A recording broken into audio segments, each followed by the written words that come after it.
ఎటువంటి వాడు అంటే వెంటనే దూరంగా వెళ్ళిపోవాలి, ఆ రకంగా ఉండాలి తప్ప అయ్యా నా దగ్గర ఇలాంటి మేము మాట్లాడకూడదు అని చెప్పగలిగి ఉండాలి, లేకపోతే దూరంగా వెళ్ళిపోవాలి. అదనమాట.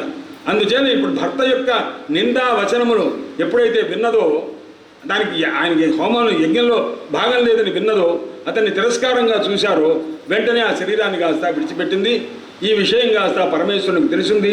పరమేశ్వరుడు జట నుంచి వీరభద్రుని కాస్త సృష్టించి సపరివారంగా పంపించారు. నాయన నా స్త్రీకి ఏదైతే కష్టం కలిగించారో అతని యొక్క యజ్ఞాన్ని కాస్త మీరు ఏం చేస్తారో చేయండి అని పంపించారు. మొత్తం అంతా కూడా మొత్తం యజ్ఞం అంతా కూడా ధ్వంసం చేసి పారేశారు. దక్షయజ్ఞ ధ్వంసం అంటుంటారన్నమాట. ఎందుకంటే పరమేశ్వరుడు లేనటువంటి దేశము, కాలము, వస్తువు, ఇంద్రియము, విచారము, యజమాని ఇవన్నీ కూడా పవిత్రతలు అన్నమాట.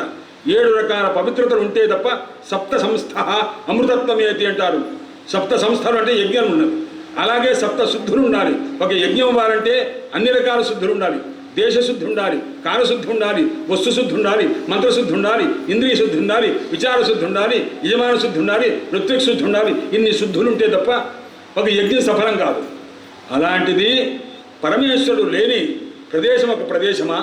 పరమేశ్వర సంబంధం లేకుండా చేసిన కాలమునకు శుద్ధి ఉంటుందా?